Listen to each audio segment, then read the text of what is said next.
মাধ্যমিক রেজাল্ট আপনারা কিভাবে চেক করতে পারবেন নিজেদের স্মার্টফোনে বাড়িতে বসে স্টেপ বাই স্টেপ আপনাদেরকে দেখিয়ে দেব।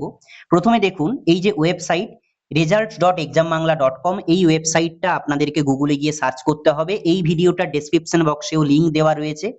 যখনই আপনারা এই ওয়েবসাইটে চলে আসবেন, প্রথমে আপনারা দেখুন রোল নম্বরের একটা জায়গা দেওয়া রয়েছে। এই ঘরটায় রোল নম্বর আপনাকে টাইপ করতে হবে। অ্যাডমিট কার্ডে রোল রয়েছে এবং নম্বর রয়েছে, কোনো স্পেস বা হাইফেন কিছু ছাড়াই পরপর আপনাকে টাইপ করতে হবে।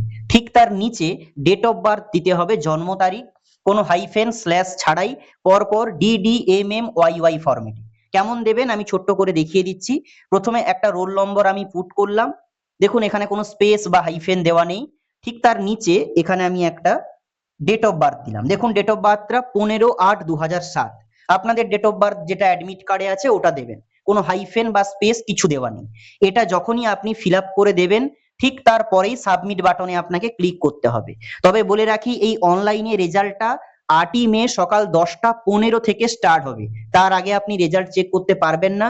তবে সর্বপ্রথম 10টা 15 থেকেই এই ওয়েবসাইটে রেজাল্ট আপনি চেক করতে পারবেন।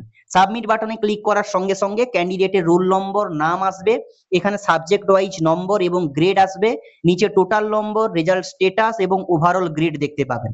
এবং দেখুন এখানে এটাকে পিডিএফটাকে ডাউনলোড করতে পারবেন ওপরে, এবং চেক অ্যানাদার রেজাল্ট এখানে ক্লিক করে অন্য কারো রেজাল্ট আপনি চেক করতে পারবেন শুধুমাত্র results.exambangla.com ওয়েবসাইটের মাধ্যমে।